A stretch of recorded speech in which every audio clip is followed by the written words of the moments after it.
এইভাবে যদি মাংস রান্না করা যায় সবাই তোমার প্রশংসা করতে বাধ্য হবে, এতটাই স্বাদ হয়। একদম ঘরোয়া উপকরণ দিয়ে রান্নাটা করেছি।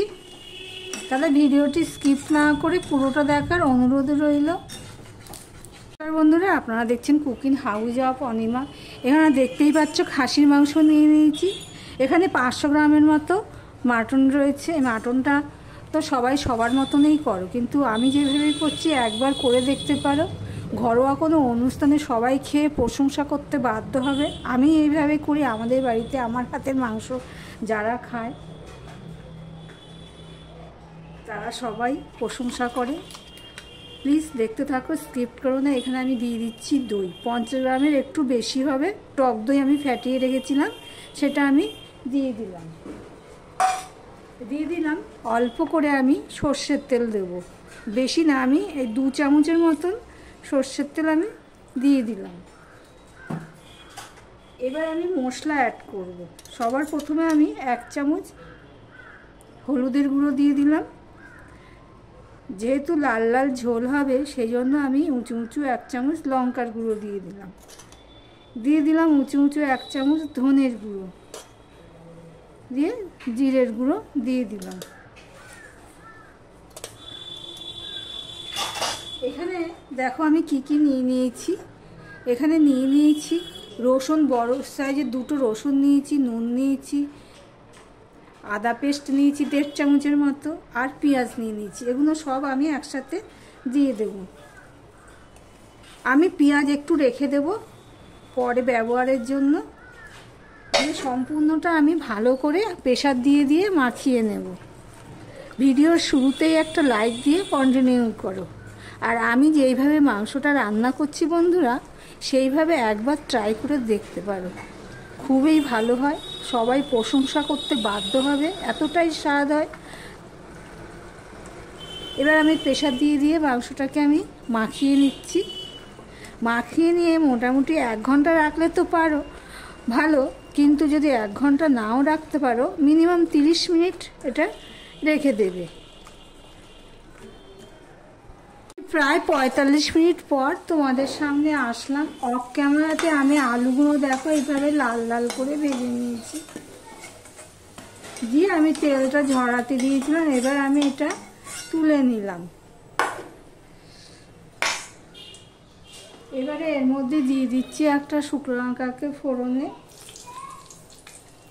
দিয়ে দিলাম দারচিনি, দিয়ে দিলাম গোটা এলাচ 2টোকে চিড়ে দিয়ে দিলাম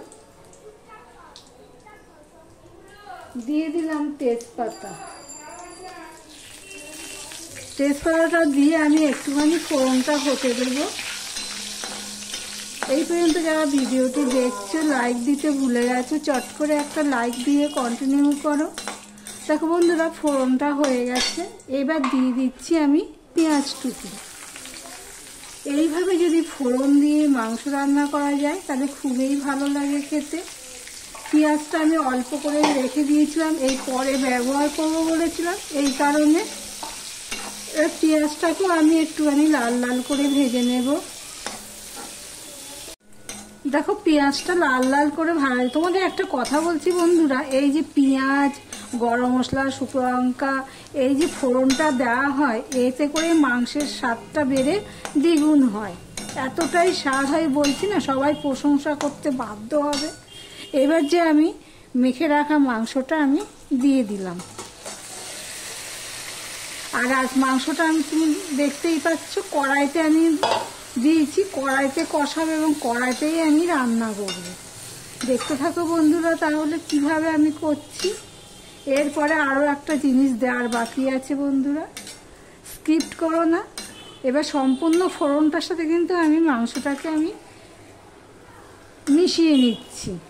এতে করে কি হবে, সম্পূর্ণ সমানভাবে সব মাংসের মধ্যে লেগে থাকবে, দিয়ে কষাতে থাকবো।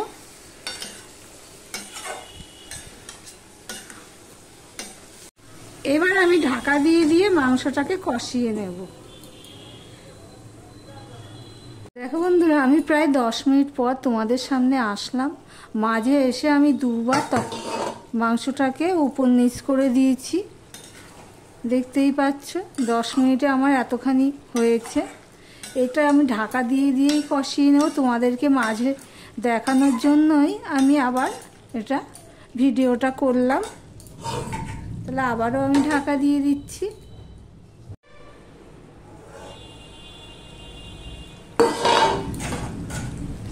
আমি ঢেকে দেখতেই পাচ্ছ মাংসটা কষাচ্ছি, ঢেকেই কষাতে হবে।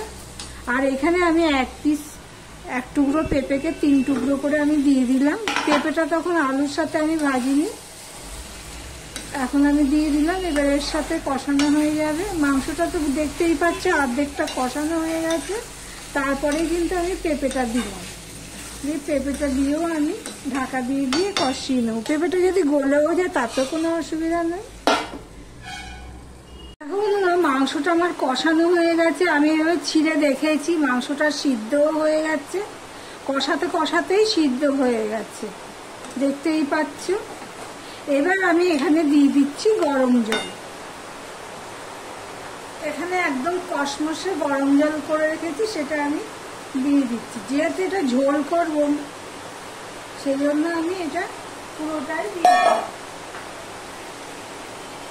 আমার ভিডিওটি যদি ভালো লেগে থাকে প্লিজ লাইক কমেন্ট শেয়ার করে দিও।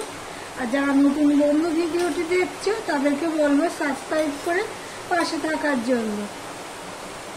এবছর আর বৃষ্টি কমবে না বন্ধুরা, দেখতেই পাচ্ছ জোর বৃষ্টি হচ্ছে। এবার আমি ঢাকা দিয়ে দিলাম। আমি ঢাকা দিয়ে 6-7 মিনিট আমি রান্না করে নিয়েছি। এবারে আমি ভেজে রাখা আলুগুলো দিয়ে দেবো। আলুগুলো দেখো পুরো লাল লাল করে ভেজে নিয়েছি, সিদ্ধ হয়ে গেছে ভাজার মধ্যে। আলুগুলো দিয়েও আমি 2 থেকে 3 মিনিট রান্না করে নেব। দেখো ঝোলটা কি সুন্দর হয়েছে। এটা যখন ঠান্ডা হবে আর একটু রান্না হবে, ঠান্ডা হবে, মানে এখন তো জাল দেওয়ার পর যদি দেওয়া যায় কালারটা আরো সুন্দর হবে। কম তেলেই দেখো বন্ধুরা আমি রান্নাটা করলাম, কিন্তু কালারটা দেখো কি সুন্দর হয়েছে, আরো সুন্দর হবে। আলুটা দিয়ে আমি প্রায় 3 মিনিটের মতন ঢাকা দিয়ে রান্না করে নিয়েছি। এবার আমি দিয়ে দিচ্ছি 1 চামচের মতন ঘি দিলে মাংসের স্বাদটা খুব ভালো হয়। আর দিয়ে দিচ্ছি এই গরম মশলা। যদিও ফোড়নে গরম মশলা দিয়েছি, তবু আমি অল্প একটুখানি গরম মশলা দিয়ে দিলাম। গ্যাসের ফ্লেমটা দেখতেই পাচ্ছ ছোট করেই দেওয়া রয়েছে। সম্পূর্ণটা দেখো মিশিয়ে দিলাম, দেখো